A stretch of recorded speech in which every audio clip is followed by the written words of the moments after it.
Audiolivro executado por Cristiane Batista. Deixe sua curtida, inscreva-se, grata. C.G. Jung. A função do inconsciente. Há uma destinação, uma possível meta além das fases ou estádios de que tratamos na primeira parte deste livro, é o caminho da individuação. Individuação significa tornar-se um ser único, na medida em que por individualidade entendermos nossa singularidade mais íntima, última e incomparável, significando também que nos tornamos o nosso próprio si mesmo. Podemos, pois, traduzir individuação como tornar-se si mesmo, Verselbstung, ou o realizar-se do si mesmo, Selbstverwirklichung.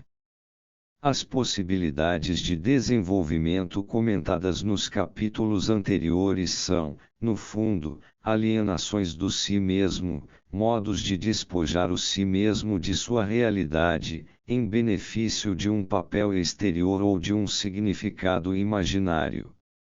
Em ambos os casos, verifica-se uma preponderância do coletivo. A renúncia do si mesmo em favor do coletivo corresponde a um ideal social, passa até mesmo por dever social e virtude, embora possa significar às vezes um abuso egoísta.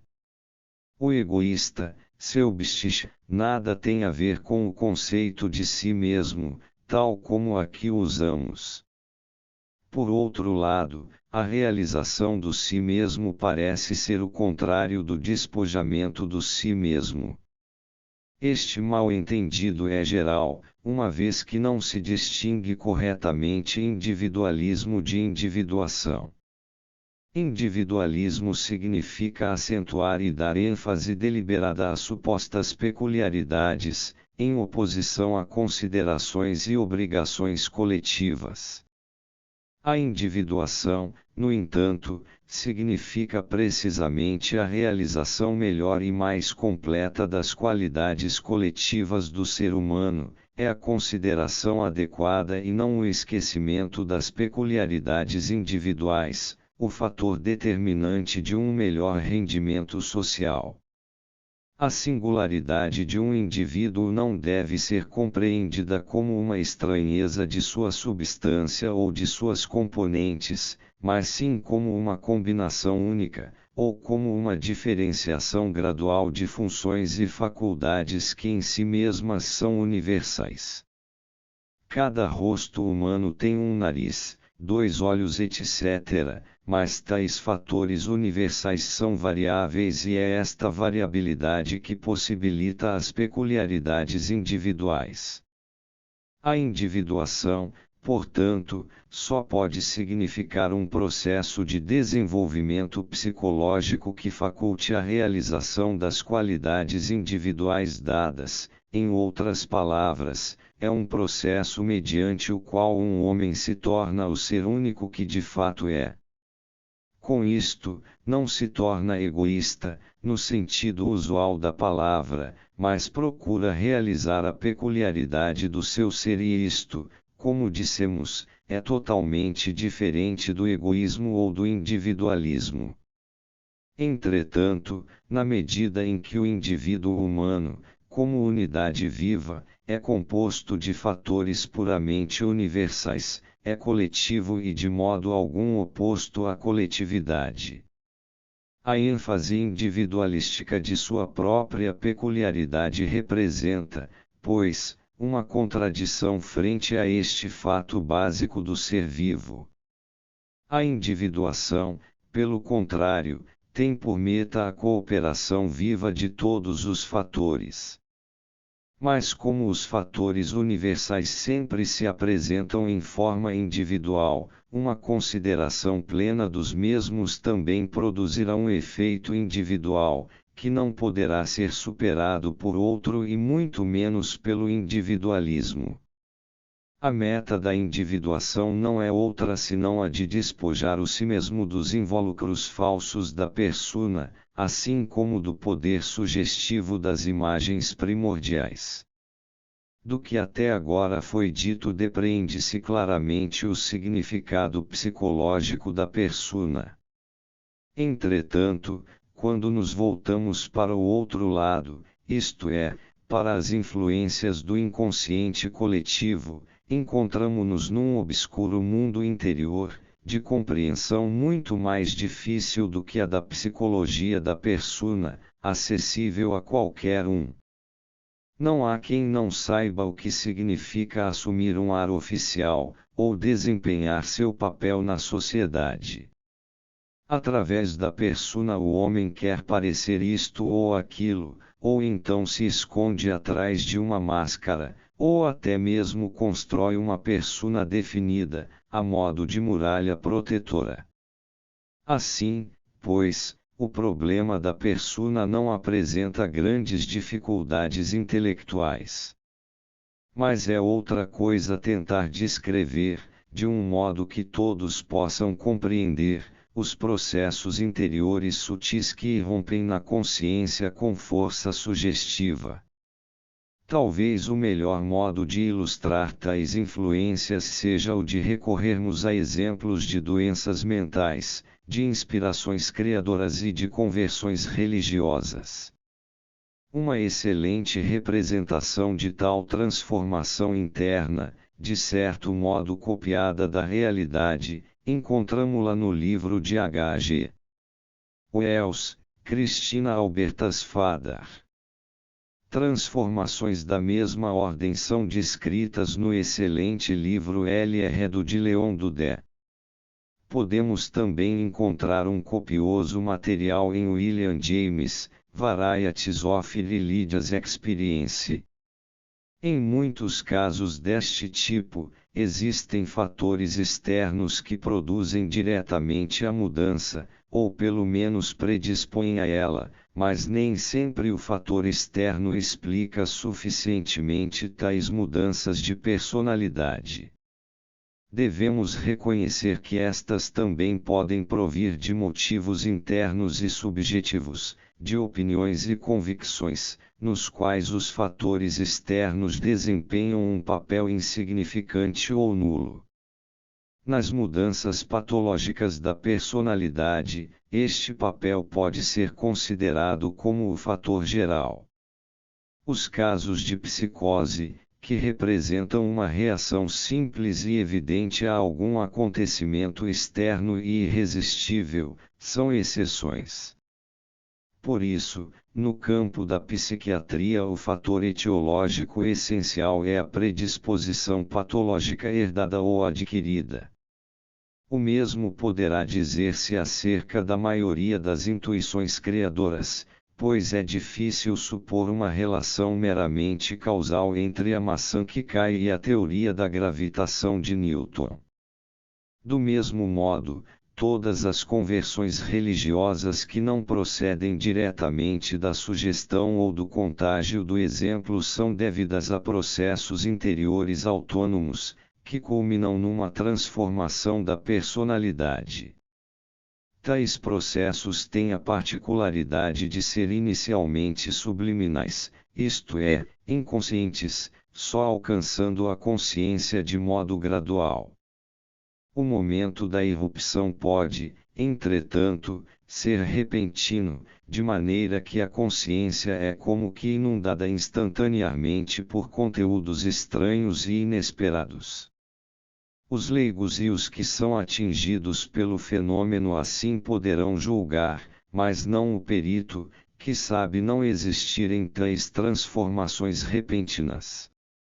Na realidade, a irrupção se preparou através de muitos anos, às vezes durante a metade da vida, já na infância ter-se-ia podido verificar muitas particularidades que, mais ou menos, já indicariam simbolicamente futuros desenvolvimentos anormais.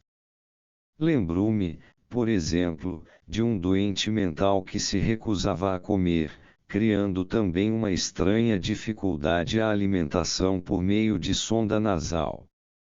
Era necessário recorrer à anestesia antes de introduzi-la. O paciente sabia engolir a língua, isto é, Sabia como empurrá-la garganta abaixo, fato insólito para mim, nessa época. Num intervalo de lucidez, contou-me a seguinte história: quando menino, tentava imaginar os meios de suicidar-se, vencendo os obstáculos que pudessem opor a esse intento. Primeiro, tentou reter a respiração, mas constatou que ao chegar a um estado de semiconsciência recomeçava a respirar. Desistiu dessa tentativa e pensou na possibilidade de recusar o alimento. Tal fantasia o satisfez, até o momento em que descobriu que poderiam alimentá-lo, introduzindo o alimento pela cavidade nasal. Começou então a imaginar o modo pelo qual conseguiria obstruir esse conduto, ocorrendo-lhe a ideia de empurrar a língua para trás.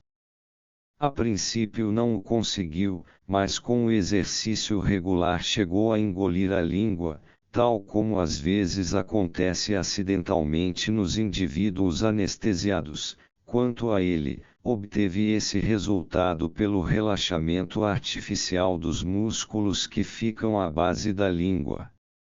Desse modo estranho, o menino se preparava para uma futura psicose. Depois da segunda crise, enlouqueceu de modo incurável.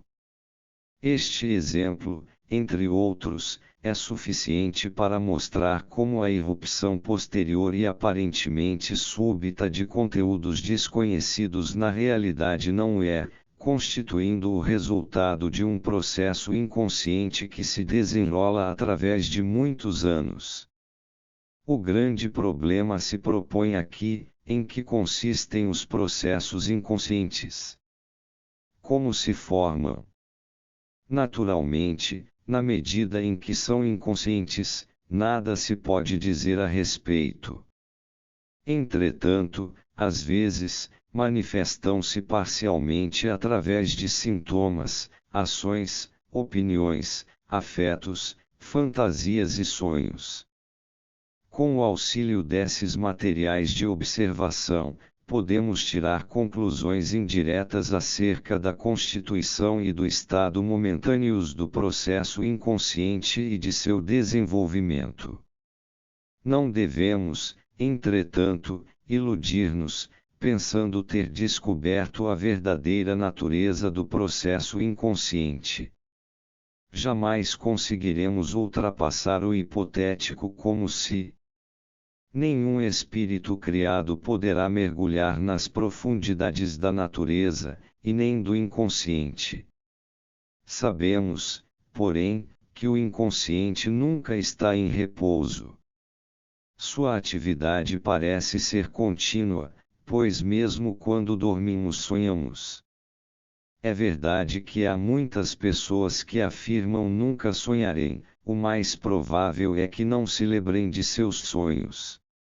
Não deixa de ser significativo o fato de que as pessoas que falam dormindo em geral não se lembram do sonho que as fez falar e nem mesmo se lembram de ter sonhado. É raro passar um dia sem que cometamos algum erro ao falar, sem que desapareça da nossa memória algo de que antes nos lembrávamos ou sem que nos subjugue um estado de ânimo, cuja origem desconhecemos, etc. Todas estas coisas são sintomas da contínua atividade do nosso inconsciente, que à noite se evidencia nos sonhos e, durante o dia, vence ocasionalmente as inibições impostas pela consciência. Na medida do alcance de nossa experiência atual, podemos dizer que os processos inconscientes se acham numa relação compensatória em relação à consciência. Uso de propósito a expressão compensatória e não a palavra oposta, porque consciente e inconsciente não se acham necessariamente em oposição, mas se complementam mutuamente, para formar uma totalidade, o si mesmo, selbst. De acordo com esta definição, o si mesmo é uma instância que engloba o eu consciente. Abarca não só a psique consciente, como a inconsciente, sendo, portanto, por assim dizer, uma personalidade que também somos. Podemos facilmente imaginar que possuímos almas parciais. Conseguimos, por exemplo, representar nossa persona, sem grande dificuldade. Mas ultrapassa o poder da nossa imaginação a clara imagem do que somos enquanto si mesmo, pois nesta operação a parte deveria compreender o todo.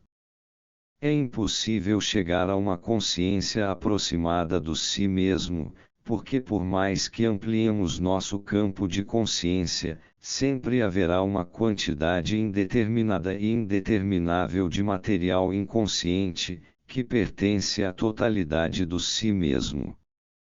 Este é o motivo pelo qual o si mesmo sempre constituirá uma grandeza que nos ultrapassa.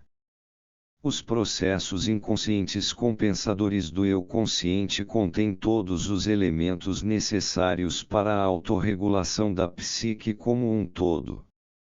No nível pessoal, tais processos inconscientes são constituídos por motivos pessoais que a consciência não reconhece, mas que afloram nos sonhos, ou são significados de situações cotidianas negligenciadas, de afetos que não nos permitimos e críticas a que nos furtamos.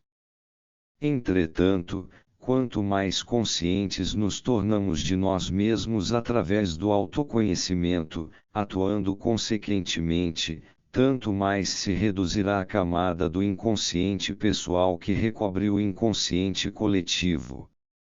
Desta forma, vai emergindo uma consciência livre do mundo mesquinho, susceptível e pessoal do eu, aberta para a livre participação de um mundo mais amplo de interesses objetivos. Essa consciência ampliada não é mais aquele novelo egoísta de desejos, temores, esperanças e ambições de caráter pessoal, que sempre deve ser compensado ou corrigido por contratendências inconscientes, tornar-se-á uma função de relação com o mundo de objetos, colocando o indivíduo numa comunhão incondicional, obrigatória e indissolúvel com o mundo.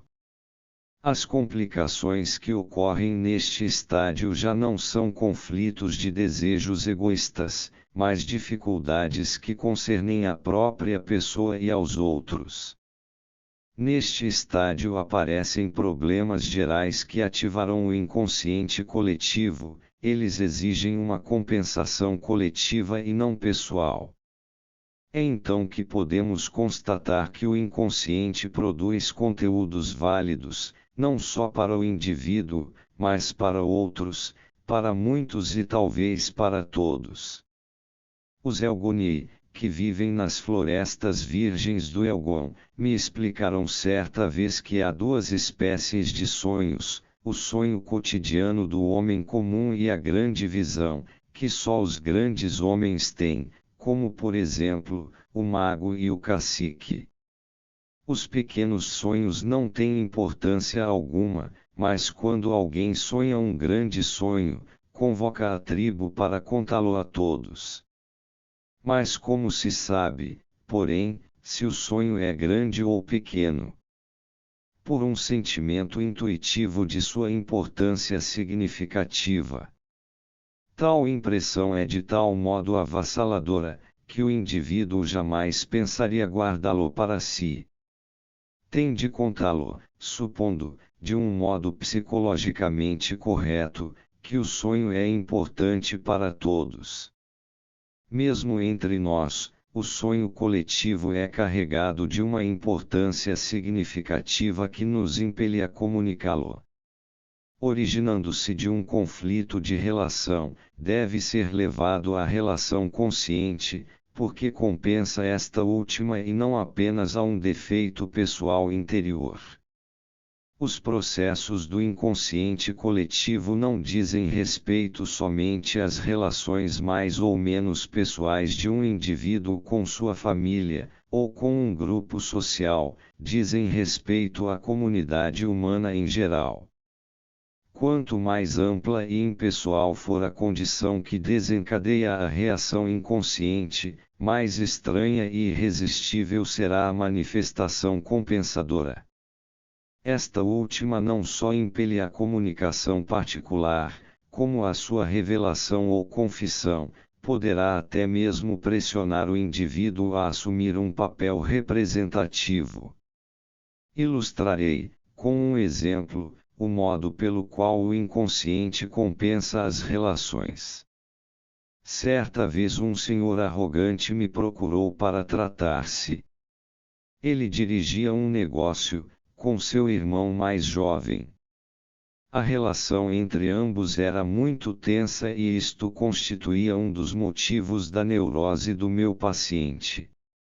As razões que este me apresentava para explicar o verdadeiro motivo da tensão entre ele e o irmão não me pareciam de forma alguma claras e convincentes. Criticava esse irmão de todos os modos possíveis e não propunha uma imagem favorável de sua competência. No entanto, este último aparecia frequentemente em seus sonhos, desempenhando sempre o papel de um Bismarck, de um Napoleão, ou de um Júlio César. Sua casa parecia o Vaticano ou Ildiz Kiosk. Era claro que o inconsciente do senhor em questão necessitava exaltar a categoria do irmão mais jovem. Este fato me levou a concluir que, na vida real, meu paciente se superestimava e depreciava o irmão. O desenrolar posterior desta análise justificou minha conclusão. Outra paciente, uma jovem que amava apaixonadamente a mãe, sempre sonhava com ela de modo desfavorável. Esta aparecia em seus sonhos como bruxa, como um fantasma ou como uma perseguidora.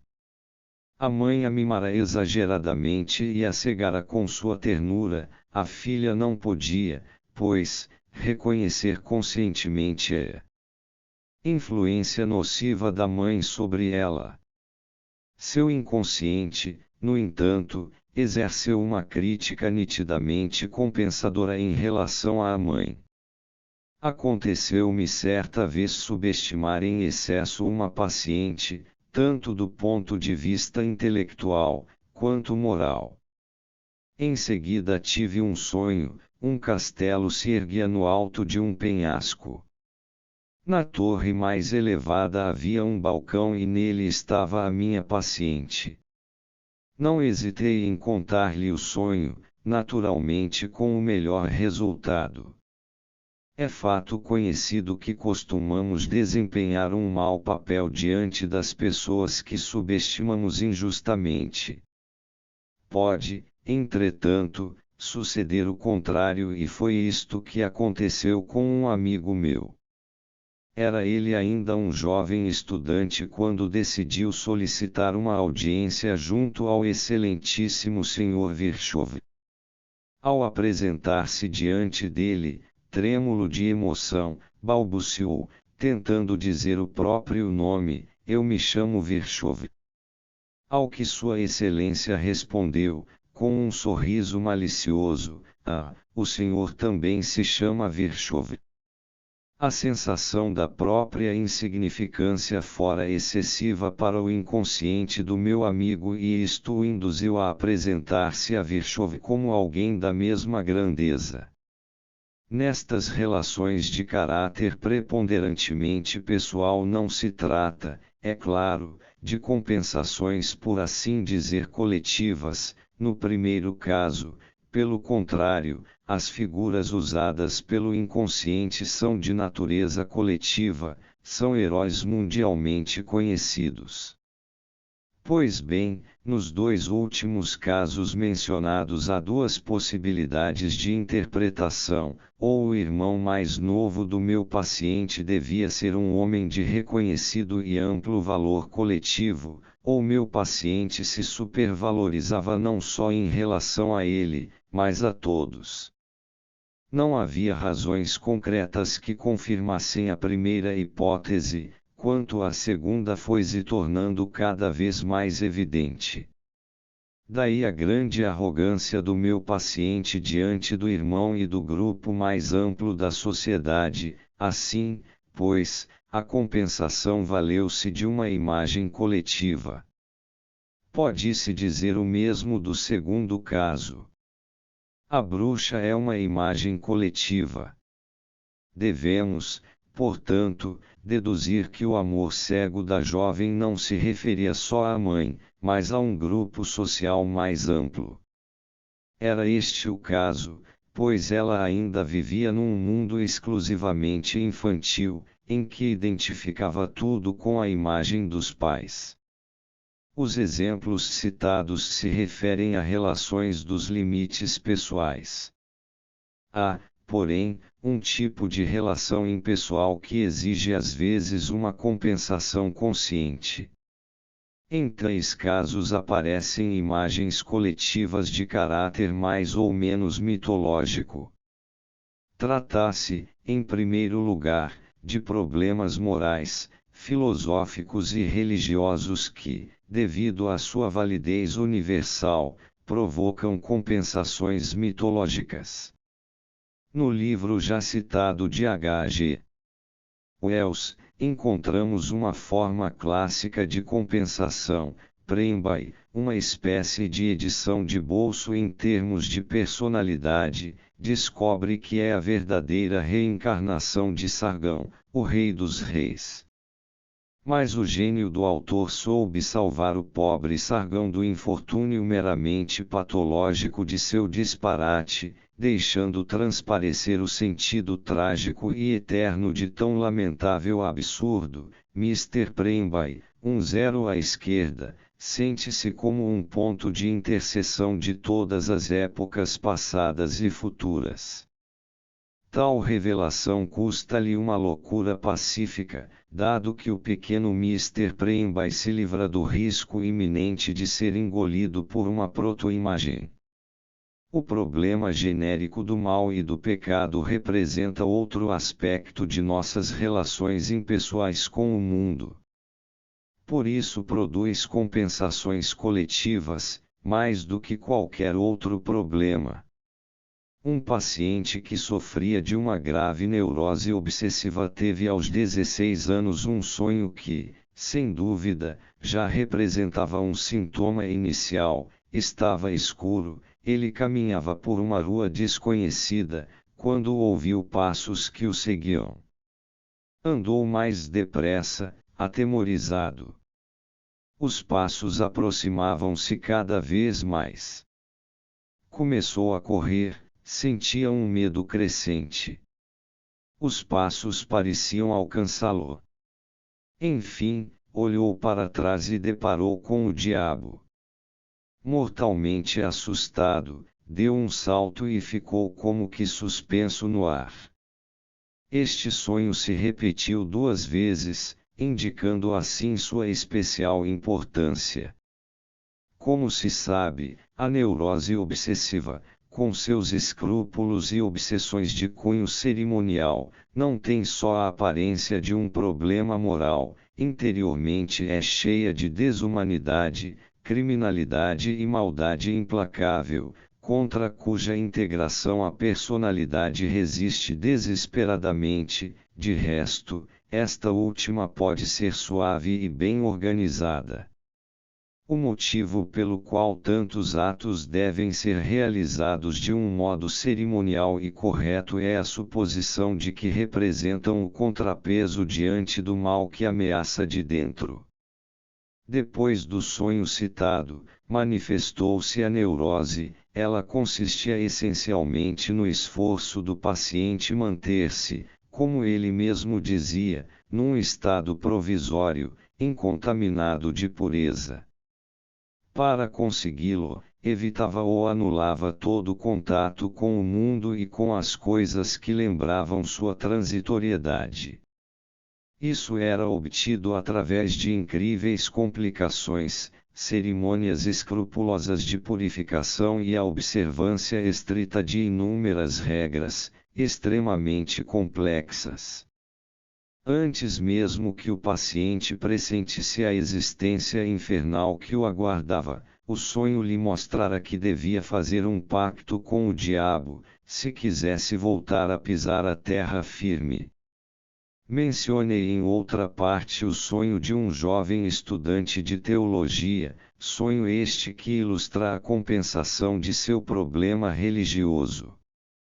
Tratava-se de um emaranhado de dificuldades de fé, o que não é raro no homem moderno. No sonho, ele era o discípulo de um mago branco, que só se vestia de negro. Este o ensinou até certo ponto, a partir do qual teria que recorrer ao mago negro. Este último se vestia de branco e afirmou ter encontrado as chaves do paraíso, mas precisava recorrer à sabedoria do mago branco para saber usá-las. Tal sonho contém, como é evidente, o problema dos opostos. Este problema, como sabemos, encontrou na filosofia taoísta uma solução bem diversa dos pontos de vista que prevaleceram no Ocidente. As imagens mobilizadas pelo sonho são impessoais, coletivas, e correspondem à natureza impessoal dos problemas religiosos. Em contraste com a visão cristã, o sonho realça a relatividade do bem e do mal de um modo que lembra imediatamente o conhecido símbolo do Yang e do Yin. Não devemos, porém, concluir, à base de tais compensações, que quanto mais a consciência se embrenha nos problemas universais, tanto maior deve ser o alcance das compensações produzidas pelo inconsciente. Há, por assim dizer, um interesse legítimo e outro ilegítimo com os problemas impessoais. São legítimas as excursões que surgem de uma profunda e autêntica necessidade individual e ilegítimas as que representam apenas uma curiosidade intelectual, ou a tentativa de evadir-se de uma realidade desagradável. Neste último caso, o inconsciente produz compensações demasiado pessoais e humanas, cuja meta é a de reconduzir a consciência à realidade imediata. As pessoas que se entusiasmam ilegitimamente com o infinito têm muitas vezes sonhos ridículos e banais, que procuram abrandar tal exaltação. Assim é que pela natureza da compensação podemos tirar conclusões acerca da seriedade e da autenticidade das aspirações conscientes. Não são poucas as pessoas que têm medo de admitir que o inconsciente possa ter, até certo ponto, grandes ideias. Certamente, objetarão, mas o Senhor acredita mesmo que o inconsciente é capaz de formular uma crítica de algum modo construtiva para nossa mentalidade de homens ocidentais. Isso seria realmente um absurdo se tomássemos o problema do ponto de vista intelectual e atribuíssemos ao inconsciente uma psicologia consciente. Sua mentalidade é de caráter instintivo, não tem funções diferenciadas, nem pensa segundo os moldes daquilo que entendemos por pensar. Ele somente cria uma imagem que responde à situação da consciência. Esta imagem é tão impregnada de ideia como de sentimento e poderá ser tudo, menos o produto de uma reflexão racionalista. Seria mais certo considerarmos tal imagem como uma visão artística. Não devemos esquecer que o problema subjacente ao sonho mencionado é uma profunda questão emocional e não um problema intelectual, formulado na consciência do sonhador. Para um homem de sensibilidade moral, o problema ético constitui uma questão apaixonada que se enraiza tanto nos processos instintivos, mais profundos, como em suas aspirações mais idealistas. Tal problema é profundamente real. Não é de admirar-se, pois, que a ele responda o mais profundo de sua natureza. O psicólogo não deve preocupar-se com o fato de que cada um considere sua psicologia a medida de todas as coisas, nem de que tal observação não lhe passe pela cabeça. No caso de ser um tolo, o psicólogo deverá encarar as coisas objetivamente, sem mutilá-las em benefício de uma hipótese subjetiva. Pois bem, assim como os indivíduos de natureza mais rica e abarcante podem empolgar-se legitimamente com um problema impessoal, assim também seu inconsciente responderá no mesmo registro. E ao consciente, que pode indagar por que existe esse terrível conflito entre o bem e o mal, o inconsciente poderá responder: olha bem, os dois necessitam-se mutuamente, pois mesmo no melhor e precisamente no melhor existe o germe do mal. E nada é tão mal que não possa produzir um bem.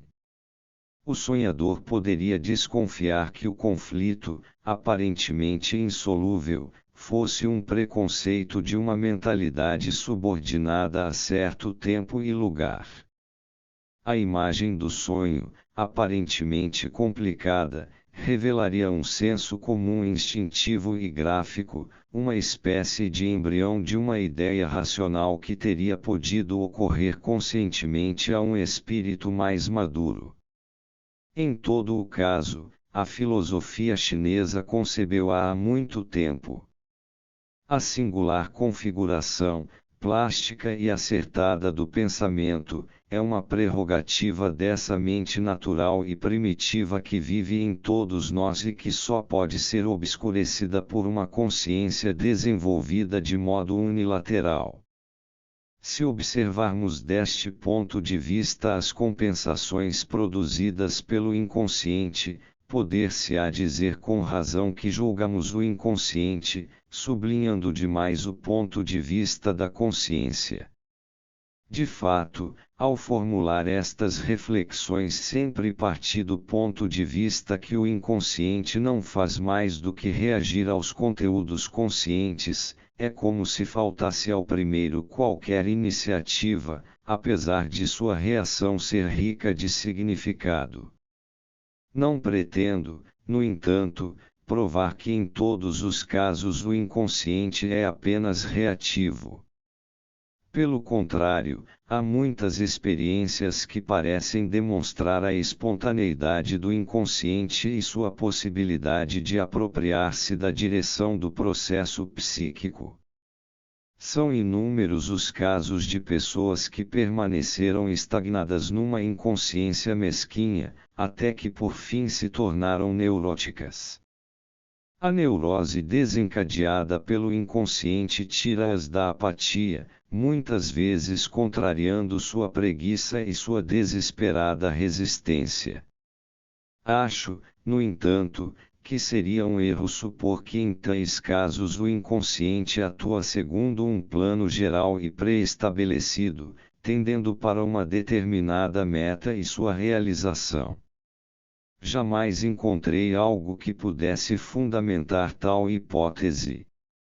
O motivo propulsor na medida em que podemos percebê-lo parece ser essencialmente um instinto de realização do si mesmo. Se se tratasse de um plano geral ou teleológico, todos os indivíduos dotados de um inconsciente excessivo deveriam ser impelidos irresistivelmente para um estado superior de consciência. Isto não se dá. Há camadas inteiras da população que, apesar de sua notória inconsciência, não são atingidas pela neurose. Os que sofrem tal destino, a minoria, representam na realidade um tipo humano superior, que por um motivo qualquer permaneceu muito tempo num estádio primitivo. Com o correr do tempo, sua natureza não resistiu a essa apatia antinatural. A estreiteza de sua esfera consciente e a limitação de sua vida e existência lhe pouparam a energia. Pouco a pouco esta se acumulou no inconsciente, explodindo afinal sob a forma de uma neurose mais ou menos aguda. Este mecanismo simples não supõe um plano básico. Basta, para explicá-lo, o instinto de realização do si mesmo, perfeitamente compreensível.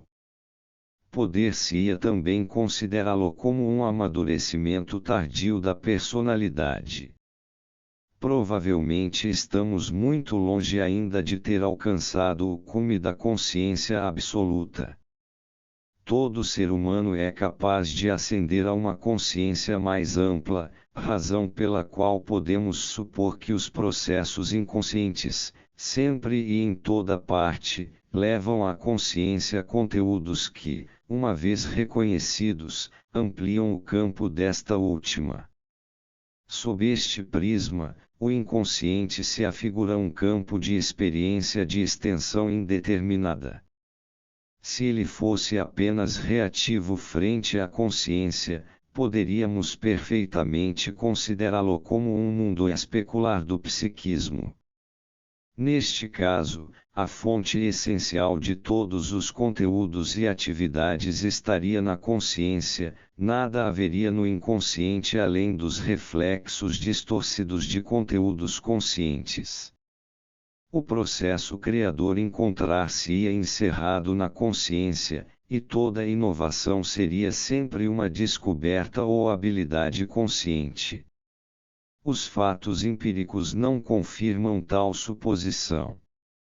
Todo homem criador sabe que o elemento involuntário é a qualidade essencial do pensamento criador.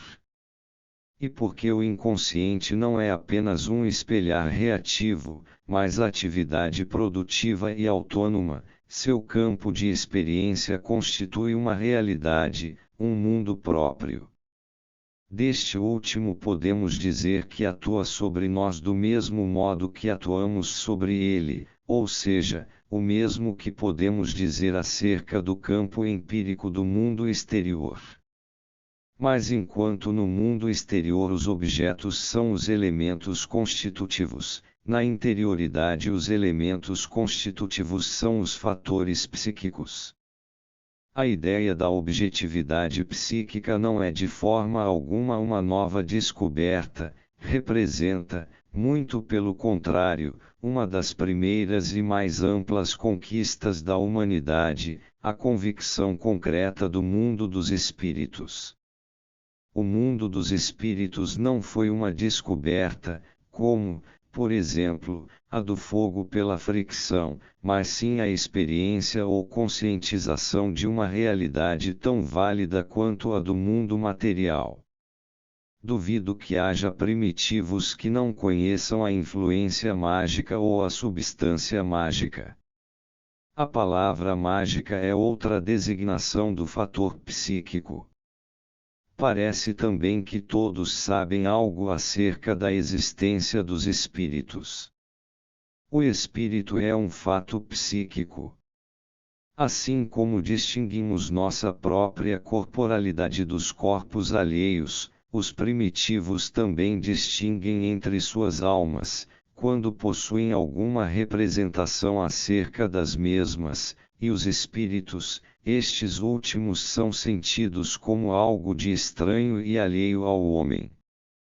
São objeto da percepção externa, ao passo que a própria alma, ou uma das diversas almas, quando acreditam em sua pluralidade, não é, apesar de aparentar-se por afinidade aos espíritos. Depois da morte, a alma, ou uma das diversas almas, torna-se um espírito que sobrevive ao morto, manifesta então, muitas vezes, uma deterioração de caráter, o que contradiz parcialmente a ideia de uma imortalidade pessoal. Os Batak afirmam que os homens que em vida foram bons tornam-se malévolos e perigosos como espíritos. Quase tudo que os primitivos dizem acerca das travessuras que os espíritos se permitem em relação aos vivos e principalmente a imagem que têm dos revenantes corresponde, nos mínimos detalhes, aos fenômenos constatados nas experiências dos espíritas. E tal como é possível perceber, nas comunicações dos espíritos que comparecem nas sessões espíritas, a atividade de fragmentos psíquicos, assim também podemos interpretar os espíritos primitivos como manifestações de complexos inconscientes. A importância atribuída pela psicologia moderna ao complexo parental é o prosseguimento imediato da experiência primitiva concernente à eficácia perigosa do espírito dos pais. Os primitivos, em sua suposição, impensada, de que os espíritos são realidades do mundo exterior, cometem um erro de julgamento. Este erro, porém, tem seu prolongamento na hipótese, só parcialmente verdadeira, de que nossos pais são os responsáveis pelo complexo parental. Na antiga teoria do trauma da psicanálise freudiana e além dela, tal suposição tinha a validez de uma explicação científica. Para evitar esta falta de clareza, propus a expressão imago parental. Naturalmente, o homem ingênuo não percebe, ao nível da consciência, que seus parentes mais próximos, cuja influência sobre ele é direta, só em parte coincidem com a imagem que deles tem, a outra parte dessa imagem é constituída de um material que procede do próprio sujeito. A imago nasce das influências dos pais e das reações específicas do filho, por conseguinte é uma imagem que reproduz o objeto de um modo bem condicional. O homem ingênuo crê, porém, que seus pais são tais como ele os vê. A imagem é projetada inconscientemente e, quando os pais morrem, continua a atuar como se fosse um espírito autônomo. Os primitivos falam do espírito dos pais que voltam à noite, revenants. O homem moderno denomina esta mesma realidade de complexo paterno ou materno. Quanto mais limitado for o campo consciente de um indivíduo, tanto maior será o número de conteúdos psíquicos, imedianes, que se manifestam exteriormente, quer como espíritos, quer como poderes mágicos projetados sobre vivos, magos, bruxas. Num estádio superior de desenvolvimento, quando já existem representações da alma, nem todas as imagens continuam projetadas. Quando a projeção continua, até mesmo as árvores e as pedras dialogam. Nesse novo estádio, um complexo ou outro pode aproximar-se da consciência, a ponto de não ser percebido como algo estranho, mas sim como algo próprio. Tal sentimento, no entanto, não chega a absorver o referido complexo como um conteúdo subjetivo da consciência. Ele fica, de certo modo, entre o consciente e o inconsciente, numa zona crepuscular. Por um lado, pertence ao sujeito da consciência, mas por outro lhe é estranho, mantendo uma existência autônoma que o opõe ao consciente. De qualquer forma, não obedece necessariamente à intenção subjetiva, mas é superior a esta, podendo constituir um manancial de inspiração, de advertência, ou de informação sobrenatural. Psicologicamente, tal conteúdo poderá ser explicado como sendo parcialmente autônomo e não totalmente integrado ao complexo da consciência. Esses complexos são as almas primitivas, as Beaicaegípcias. Num nível mais alto e particularmente entre os povos civilizados do Ocidente, este complexo é sempre feminino, anima e palavra em grego, certamente devido a motivos profundos e significativos.